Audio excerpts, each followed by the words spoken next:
very good morning to all of you. Welcome to Pragya Biology classes. This is Shal Pragya and today we will talk about the topic germination in seeds. In this topic, first of all, we will discuss what is germination. Thereafter, we will discuss what are the different conditions necessary for germination, and then we have to talk about different types of experiments on germination, and at last we will study about types of germination and thereafter germination in some common seeds. So let's start with the topic germination in seeds. So my dear friends, seeds are very much familiar for us. हम लोगों ने seeds को कई बार देखा और जब भी देखा तो कैसा लगा कि सीड बाहर से कैसे दिखते हैं कि इनके अंदर कोई लाइफ के प्रोसेसेस चल ही नहीं रहे हैं, ये बाहर से विदाउट लाइफ दिखते हैं, लेकिन इनके अंदर वास्तविकता क्या है कि जितने भी लाइफ प्रोसेसेस हैं सारे लाइफ प्रोसेसेस चल रहे हैं और हर सीड के अंदर एक डोरमेंट एम्ब्रियो होता है. अब डोरमेंट क्या होता है? Dormant means inactive embryo. Dormant means inactive embryo होता है और हर एक सीड के अंदर सारे लाइफ प्रोसेसेस चलते रहते हैं. बट क्या है कि वो लाइफ प्रोसेसेस इतने स्लो चलते हैं कि वो बाहर से कैसे दिखते हैं? इनएक्टिव, डेड, इवन डेड भी कह सकते हैं या फिर विदाउट लाइफ प्रतीत होते हैं. लेकिन वास्तव में क्या है कि उनके अंदर सारे लाइफ प्रोसेसेस चल रहे होते हैं. इवन फूड भी वो सीड के अंदर जो एम्ब्रियो होता है वो कंज्यूम कर रहा होता है, लेकिन सारे प्रोसेसेस बहुत ही स्लो चलते हैं और फूड भी बहुत ही कम कंज्यूम किया जाता है. और इसलिए हम लोगों ने पहले ही डिस्कस किया कि जो डोरमेंट सीड होते हैं वो डोरमेंसी की अवस्था में हजारों वर्ष तक रह सकते हैं और इस दौरान वो स्टोर्ड फूड यूज करते हैं. हम लोगों ने देखा कि सीड डोरमेंसी के स्टेज में रहते हैं. अब बात आती है कि क्या जरूरत है, what is the need of this dormant stage. Seed को इस डोरमेंट स्टेज की क्या जरूरत पड़ती है? तो इस दौरान जो है वो रेस्टिंग पीरियड में होते हैं सीड और उनके अंदर बहुत सारे फिजियोलॉजिकल मैच्योरेशन की क्रियाएं चलती रहती है और वो फिजिकली मैच्योर होते हैं. ठीक है, तो ये इनएक्टिव स्टेज उनके फिजियोलॉजिकल मैच्योरेशन के लिए बहुत इंपॉर्टेंट होता है और यही कारण है कि जब सीड को डेवलप करना होता है सीडलिंग में तो उसके पहले यानी कि जो जर्मिनेशन होता है, जर्मिनेशन को हम लोग डिफाइन कर सकते हैं कि the process of development of seedling from the seed is known as germination. जो भी फिजियोलॉजिकल चेंजेस आते हैं सीड से सीडलिंग बनने के दौरान इसे ही तो जर्मिनेशन कहते हैं.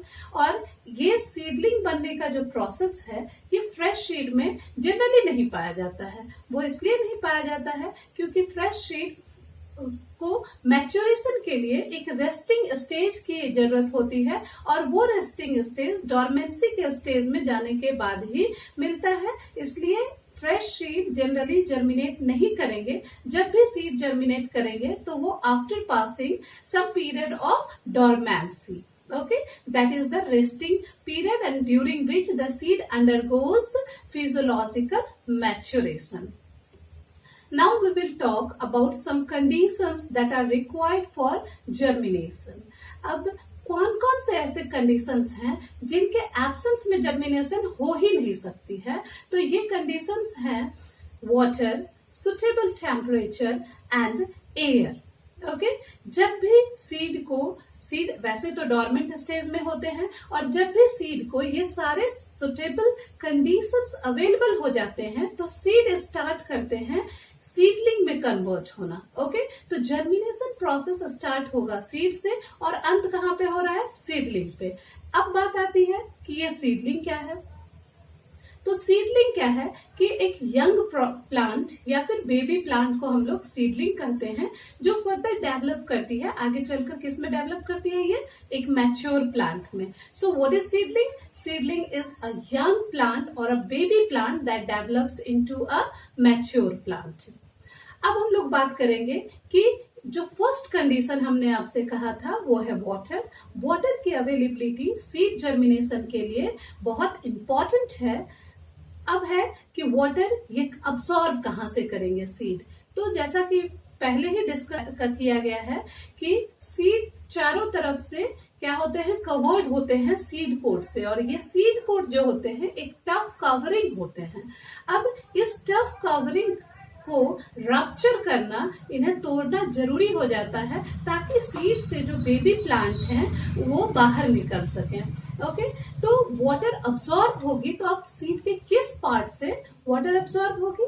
तो वैसे तो सीड के पूरे सरफेस से, आउटर सरफेस से वाटर अब्सॉर्ब्ड होता है। The water is absorbed through the surface of seed but mainly through the micropyle. लेकिन मेनली किससे होगा? माइक्रोपाइल से। ये वही जगह है जहां पर पॉलन ट्यूब एंटर करती थी और एक पोर लाइक स्ट्रक्चर जो हमने आपको बताया था while I was describing the structure of seed. तो इस जगह से वाटर, अधिकांश वाटर यहीं से अब्सॉर्ब होती है। अब वाटर अब्सॉर्प्शन के बाद होता क्या है? तो वाटर अब्सॉर्प्शन के बाद सबसे पहले सीड कोट रप्चर करते हैं and that allow the elongating radical to come out. Elongating radical को ये अलाउ करते हैं बाहर आने के लिए, और बाहर आकर वो किस चीज को फॉर्म करते हैं? तो रूट सिस्टम को फॉर्म करते हैं। फिर प्लूम्यूल भी बाहर आएंगे, तो इसके लिए जरूरी है कि सीड कोट का रप्चर करना। Water is also required for the chemical reactions. Water chemical reactions के लिए भी जरूरी है। अब बात आती है कैसे chemical reactions? As I told you, food is stored inside the cotyledon or endosperm. अब इस फूड को डिफ्यूजिबल फॉर्म में कन्वर्ट करना बहुत जरूरी है ताकि एम्ब्रियो उसे यूज कर सके। तो इस कन्वर्सन के लिए कुछ रिएक्शंस होते हैं और इस रिएक्शन के लिए वाटर की आवश्यकता होती है। So water is also required for the conversion of stored food present in the cotyledon or endosperm into a diffusible form so that the growing plant can use it. Now we will talk about the next suitable condition, that is suitable temperature. कितने temperature के रहने पर seed germinate आसानी से कर पाएंगे और कब सीड नहीं जर्मिनेट करेंगे, अब हम लोग वो डिस्कस करेंगे। तो जर्मिनेशन के लिए ना तो बहुत ही कम ना ही बहुत ही ज्यादा टेम्परेचर रिक्वायर्ड होती है। ये दोनों तरह के टेम्परेचर सीड जर्मिनेशन के लिए सुटेबल नहीं है। तो सीड जर्मिनेशन के लिए जो टेम्परेचर सुटेबल है वो कितना है? 25 to 35 डिग्री सेंटीग्रेड। यही है optimum temperature for the seed germination. Optimum temperature means suitable temperature for the germination of seed. Now the next condition is availability of air. Air यानी ऑक्सीजन। ऑक्सीजन की भी जरूरत होती है सीड जर्मिनेशन के दौरान। ऑक्सीजन के कुछ पर्टिकुलर फंक्शंस हैं जिस कारण हम कह सकते हैं कि in the absence of oxygen seed germination does not occur.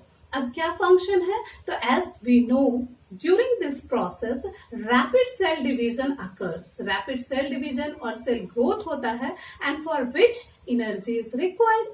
अब ये एनर्जी कहाँ से आएगी? तो this energy we will get by the respiration होगा जिस दौरान ऑक्सीडेशन ऑफ फूड होगा और ऑक्सीडेशन ऑफ फूड से हमें क्या मिलेगी?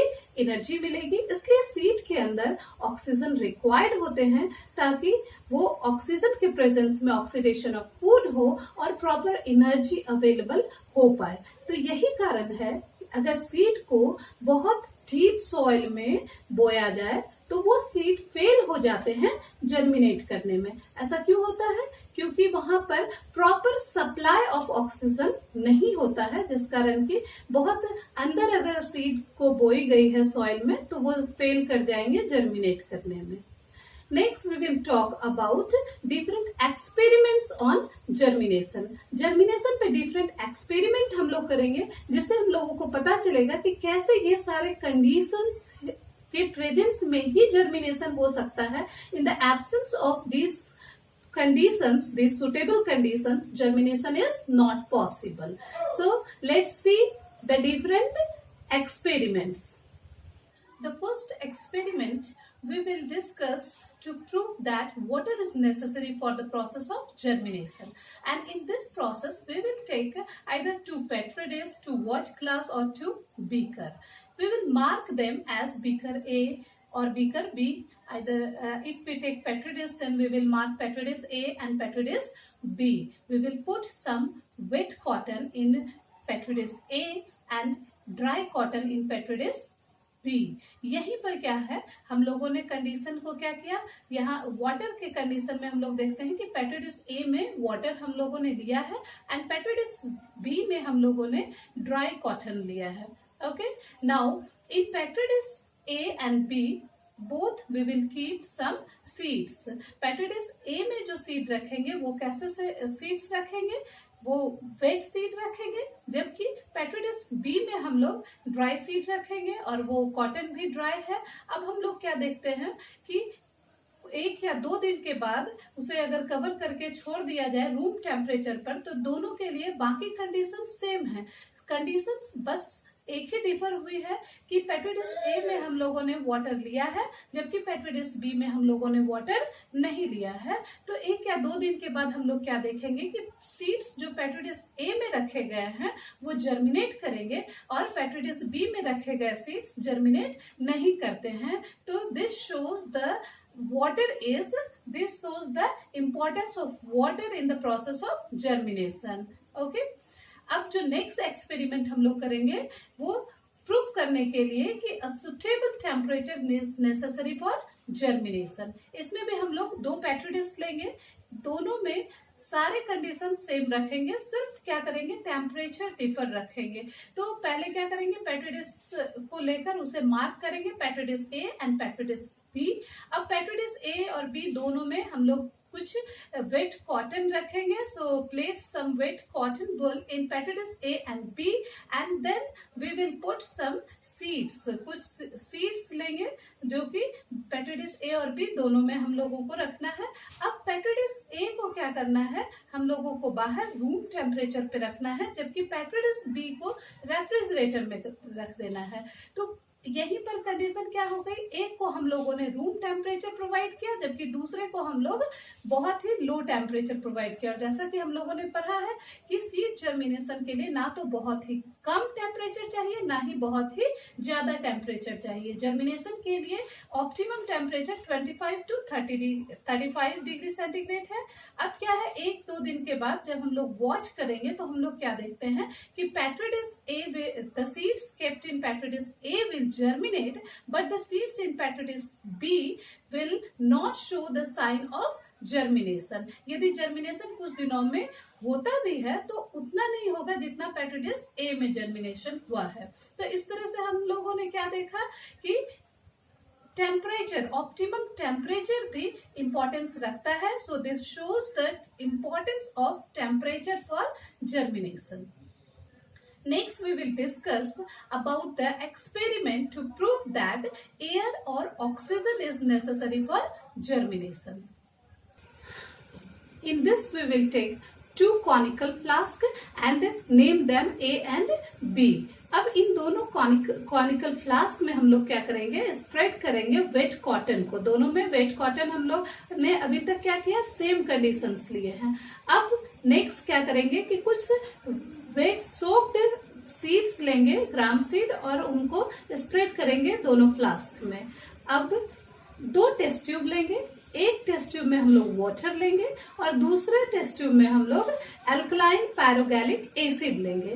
इन दोनों टेस्ट ट्यूब को हम लोग थ्रेड से बांध कर इसे क्या करना है, फिक्स करना है कॉनिकल फ्लास्क में।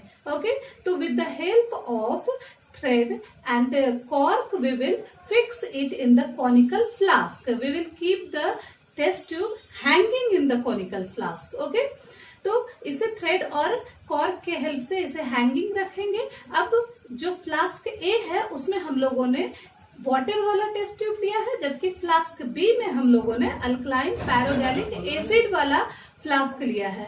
अब इन फ्लास्क को जब हम लोग इसमें फिक्स करके रखते हैं, फिर क्या करेंगे कि पैरोगैलिक एसिड जो हम लोगों ने लिया है वो इसलिए लिया है कि पैरोगैलिक एसिड जो है वो अब्सॉर्ब करेगा ऑक्सीजन को। पैरोगैलिक एसिड का क्या काम है, ऑक्सीजन को अब्सॉर्ब करेगा। इस तरह से जो फ्लास्क बी होगा उसमें ऑक्सीजन के ट्रेस नहीं पाए जाएंगे, ऑक्सीजन एब्सेंस होगा, जबकि फ्लास्क ए में ऑक्सीजन प्रेजेंट रहेगा। अब इसे क्या करेंगे, हम लोग किसी ड्राई प्लेस पर 2 से 3 दिन के लिए रख देंगे। 2 से 3 दिन के बाद जब हम लोग जो कंडीशन देखते हैं वो क्या होता है कि फ्लास्क ए में जर्मिनेशन होता है, जबकि फ्लास्क बी में स्लाइड जर्मिनेशन होता है। वो स्लाइड जर्मिनेशन भी क्यों होता है, क्योंकि फ्लास्क बी में एनाएरोबिक रेस्पिरेशन के कारण स्लाइड जर्मिनेशन दिखेगा। तो इस तरह से क्या पता चलता है कि oxygen is very important for the process of germination.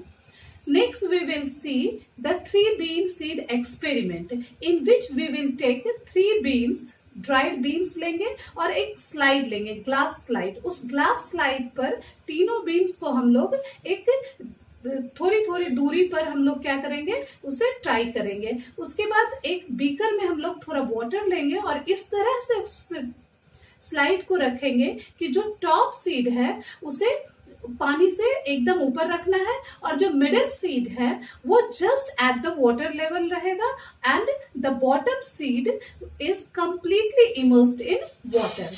अब इस एक्सपेरिमेंटल सेटअप को हम लोग एक वार्म जगह पर कुछ दिनों के लिए रख देते हैं। कुछ दिनों के बाद हम पाते हैं कि the middle seed germinates because it gets both water and oxygen. The top seed does not germinate at all as it gets only oxygen but no water, whereas the bottom seed does not germinate or stops germinating after the emergence of radicle. Okay, is small radical will come out and it stops germination, so it get water but very little oxygen for the और वो भी oxygen कहाँ से इसे मिलता है, तो जो डिजॉल्व है वाटर में वही ऑक्सीजन मिल पाएगा। तो इस तरह से लिटिल ऑक्सीजन ये से मिलने के कारण ये थोड़ा जर्मिनेशन ये शो करता है और मिडिल वाला कंप्लीट जर्मिनेशन शो करेगा, जबकि ऊपर वाले में जर्मिनेशन होता ही नहीं है। So this experiment 3 bean seed experiment we have seen class 4 onwards only. So ये तो बहुत कॉमन एक्सपेरिमेंट है और इस तरह से हम लोगों ने जो जर्मिनेशन से रिलेटेड एक्सपेरिमेंट्स देखे। Next we will study about types of germination. When we have studied seed structure, that time we have studied about the structure epicotyl and hypocotyl. Epicotyl means the structure that is present above the cotyledon. Cotyledon से ठीक ऊपर जो structure होता है plant embryo का, seed embryo का, तो उसे हम लोगों ने कहा था एपिकॉटिल। और कॉटिलीडन के ठीक नीचे वाला जो स्ट्रक्चर हुआ था, जो इलोंगेशन था नीचे वाला, उसे हम लोगों ने कहा था हाइपोकॉटिल। तो ये हाइपोकॉटिल और एपिकॉटिल ये दोनों स्ट्रक्चर कभी भी जर्मिनेशन के दौरान एक साथ इलोंगेट नहीं करेंगे। ये जब भी करेंगे आइदर एपिकॉटिल विल इलोंगेट और हाइपोकॉटिल, या तो एपिकॉटिल या तो हाइपोकॉटिल इलोंगेट करेंगे। तो on the basis of elongation of epicotyl और hypocotyl we can divide the type of germination into 2 types. Type of germination कितने तरह का हो गया, तो 2 तरह का हो गया। ये कौन कौन से हैं, हाइपोजियल एंड इपीजियल जर्मिनेशन। अब हम लोग देखेंगे कि हाइपोजियल जर्मिनेशन और इपीजियल जर्मिनेशन में क्या होता है। सो इन हाइपोजियल जर्मिनेशन एपिकॉटिल जो कॉटिलीडन के ठीक ऊपर वाला स्ट्रक्चर है, it starts to elongates and the cotyledon remain underground. ये या तो अंडरग्राउंड रह जाएंगे या फिर on the ground if the seed is just on the ground. अगर सीड ग्राउंड पर ही है तो वो ग्राउंड पर ही रह जाएंगे और ऊपर से एपिकॉटिल वाला पोर्शन क्या हो जाएगा, इलोंगेट कर जाएगा। And the germination is called hypogeal. और इस तरह के जर्मिनेशन को हम लोगों ने कहा था hypogeal. Hypo prefix means below and geal means earth. So if the cotyledons remain below the earth, या तो अर्थ सरफेस या सॉइल सरफेस के नीचे रहेंगे या फिर सॉइल सरफेस तक ही रह जाएं, तो ऐसे जर्मिनेशन को हम लोगों ने कहा था hypogeal germination. So this type of germination we see in pea seeds, gram seeds and maize seeds. वैसे तो जनरली ये मोनोकॉटिलेडनस सीड्स में देखे जा सकते हैं, लेकिन जैसे पी सीड और ग्राम सीड में हमने देखा कभी कभी ये डाइकॉटिलेडनस सीड में भी पाए जाते हैं। So we can say that the hypozial germination, in hypozial germination what happens? Epicotyl elongates. In hypogeal germination, epicotyl elongates if the hypocotyl elongates, और अगर hypocotyl elongate कर जाए, the cotyledons are pushed above the ground. ऐसे cases में क्या होंगे, जो cotyledons है वो pushed किए जाएंगे above the ground, and this type of germination is called epigeal germination. अब epigeal term के मीनिंग में हम लोग देखते हैं, ये दो तरह के टर्म से बना हुआ है, epi and geal. Epi prefix बताती है, epi means above, geal means earth. तो if the cotyledons come above the soil surface, then this type of germination is known as epigeal germination. So this type of germination is seen in castor beans or usually in dicotyledonous seeds. Now we will study about one more type of germination, that is known as viviparous germination. Viviparous का मतलब ही होता है producing live young ones. Producing live young ones. अभी तक हम लोगों ने क्या देखा था कि सीड पहले डॉर्मेंट स्टेज से पास करेंगे, तब जाकर वो जर्मिनेट करते हैं. लेकिन कुछ प्लांट्स ऐसे भी हैं नेचर में जिनके सीड्स जब वो फ्रूट्स के साथ अटैच्ड होते हैं तभी जर्मिनेट कर जाते हैं, और वो जब सीडलिंग में कन्वर्ट हो जाते हैं तब सीडलिंग ही फॉल करती है सॉइल में. तो इस तरह से क्या हो गया कि सीड का जर्मिनेशन जब वो फ्रूट से अटैच थे तभी हो गया, और इस तरह के जर्मिनेशन को हम लोगों ने कहा था विविपेरस जर्मिनेशन, क्योंकि यहाँ पर यंग वंस या यंग प्लांट ही डायरेक्ट प्रोड्यूस्ड होते हैं, इसलिए इस तरह के जर्मिनेशन को हम लोगों ने विविपेरी कहा था. सो this type of germination occurs in mangrove plants like Rhizoptera and Solanaceae. So a special mode of seed germination we have seen, in which we found that in which seed germinates inside the fruit while it is still attached to the parent plant. So after germination, the plant drops the seedling into the soil, which develops its root and fixes itself into the mud. ये ऐसे plants muddy areas में पाए जाते हैं, और अगर ये seeds ही direct fall करेंगे तो सीड्स फॉल करने के बाद वो जर्मिनेट नहीं कर पाएंगे, क्योंकि मडी एरियाज में जब वो मड के नीचे जाएंगे तो वहां ऑक्सीजन की अवेलेबिलिटी कम होगी, तो डिजॉल्व ऑक्सीजन अगर वो नहीं ले पाए तो वो जर्मिनेट नहीं कर पाएंगे. इसलिए नेचर ने ऐसी व्यवस्था बनाई, इन प्लांट्स को ऐसे फैसिलिटीज दिए कि इनके सीड्स जो है जब वो फ्रूट में अटैच्ड होते हैं तभी जर्मिनेट कर जाते हैं. So in this way we have studied everything about germination of seeds. I hope you would have enjoyed the video. If you would have liked the video, अगर आपको ये वीडियो पसंद आई हो तो please subscribe the channel, and see you very soon in my next video where I'll discuss respiration in plants. So thank you very much for watching the video. So and please subscribe the channel.